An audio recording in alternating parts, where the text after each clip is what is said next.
Yeah, in there. Carl's in there.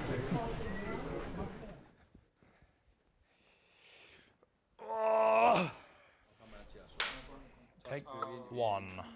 Nice to see you in big form again, big man. Thank you very much. You're looking really well. Making an entrance in this loud, very, very loud suit for a very loud man. Yeah, I like it. That's nice, good look.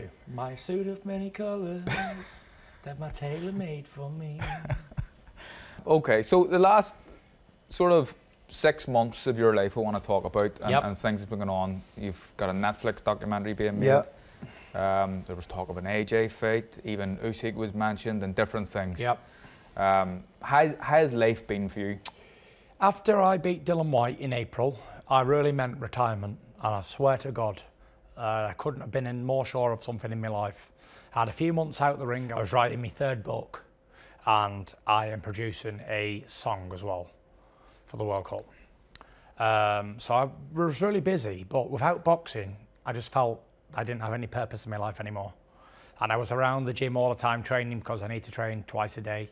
And I was around Joe Parker's camp, and Andy Lee was there, and Tommy was there, and a few of the boys. So I was around that environment, and I suppose while I'm around that training with these guys, I'm never going to be able to let it go.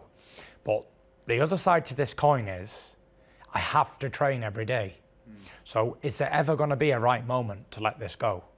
Like, I'm boxing today for no reasons, for no gain, for no goals. So it's like I'm treading water, and until I meet someone who's very hungry, who's not treading water, who's doing it because they need to put food in their kids' stomach and pay their bills, then that day is going to be a sad day for me, isn't it? Yeah. So my heart is not in boxing, but I have nothing else. Without boxing, I'm nothing. Even though I'm a multi-millionaire and a family man, great.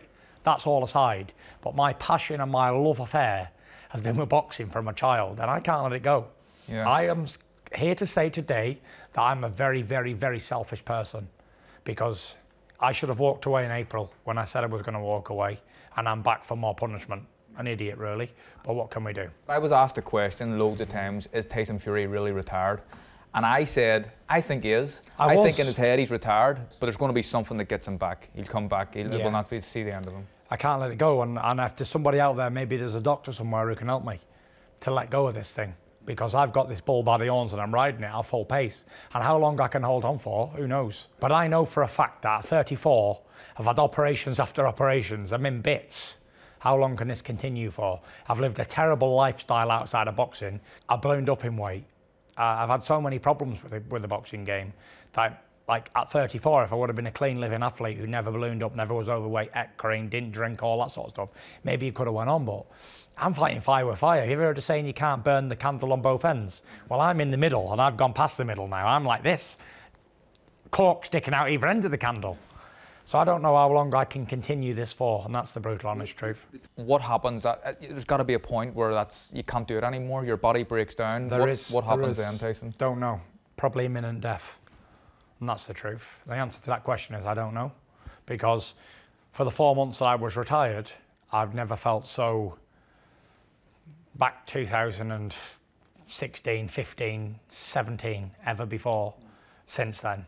But I was back in that moment in time where life was very dull and very dark, and there was no way out for me again. Yeah, it's shocking that you say that, you know. And you're someone that you're admired all over the country and all over the world, really.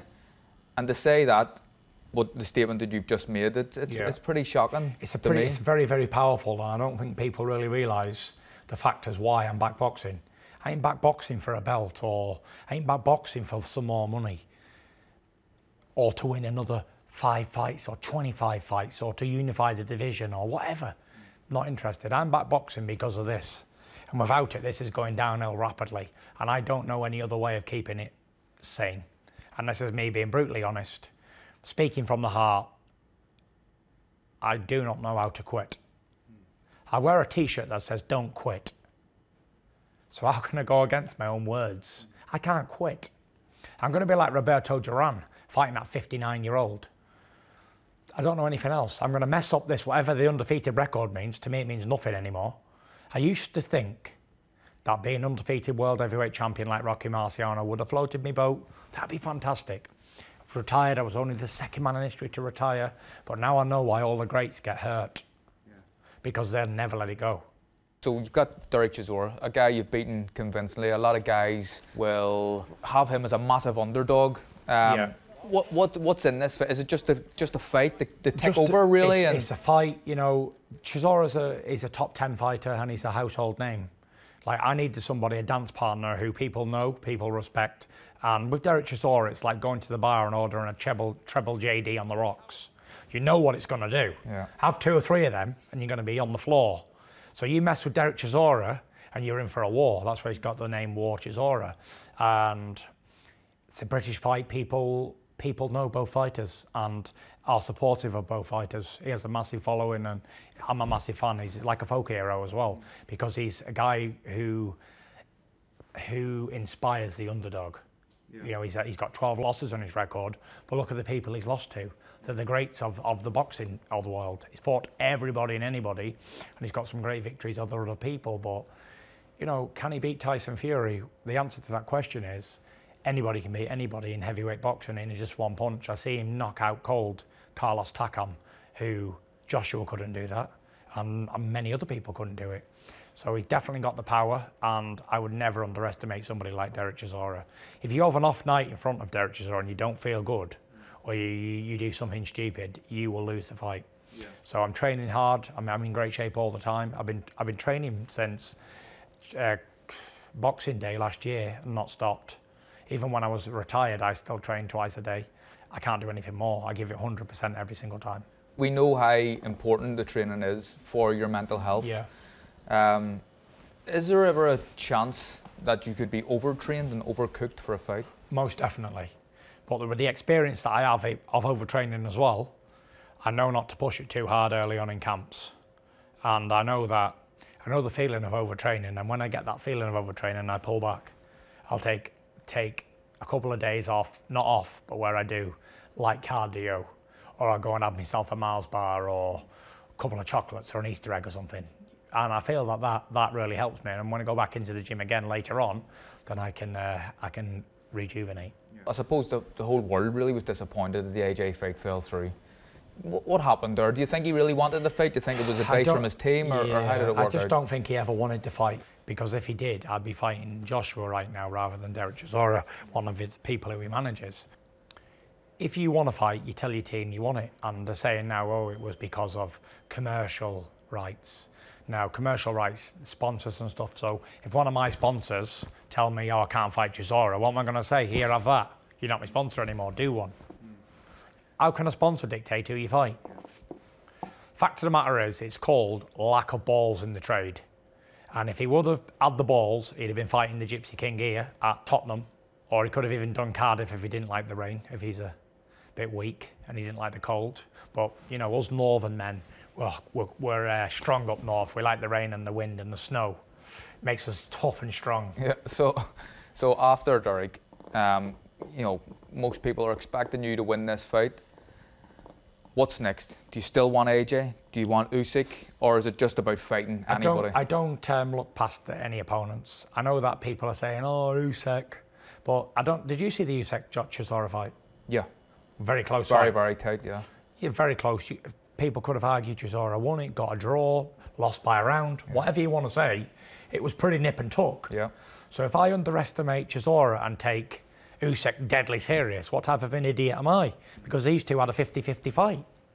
So I'll give Chisora all the respect he deserves as a fighting man, because anyone who can come back and keep coming after 12 losses and keep beating men in the top 10 deserves the respect. I get through this guy, Chisora, God willing, then I'll fight whoever's next after that. If Usyk can be made, if they actually want the fight, then we'll do that fight next, providing I win and everything goes right. I don't look past anything. You can't count your chickens before they hatch. But that's the fight I'd like next.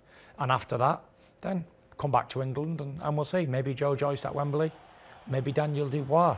There's a lot of British beef that I can clean up on, you know. Well, this is my last question, because I know you're a busy man. Yeah. What could this potentially be? You know, you talk about Joyce and Dubois, but could this potentially be the last time we see you in the UK? No. No? Definitely not. If I was going to retire after beating Usyk, then I'd say, oh yeah, this is my last fight ever. But I ain't going nowhere. Yeah. All roads lead to the Gypsy King. Yeah. And whoever wants to come to the top of the heavyweight division have to go through me first. But we know America calls, we know the Middle East calls now. Yeah. You know, So if the Usyk fight happens, more than likely we'll be in Saudi Arabia. Get through him, back to the UK. Deontay Wilder's now fighting Andy Ruiz for a final eliminator to fight me. That'd be amazing here at Wembley again, wouldn't it? Yeah. I've been over there 3 times now. If he wants the 4th fight, he's got to come to England. We do it at Wembley, break all records again. Wilder's a phenomenal athlete, a phenomenal puncher. Here's the thing, I beat Wilder, some people say 3 times, some people would say 2 and a draw, however you want to look at it. Would people be interested in seeing me and him fight again for a 4th time? Yeah. Yeah, even after 3 defeats. So I beat Chisora twice, so anything can happen. How many times can you play with fire before you get burnt? We'll see. We'll see what the future holds, but the future's bright for the Gypsy King, and I ain't going nowhere. Like I said to Derek before, I just want to wish you all the best in the Thank fight. you. I hope both guys come out safely. We will. And whatever happens, happens. Fair play. All God the bless best, you. big man. All the best. Thank you.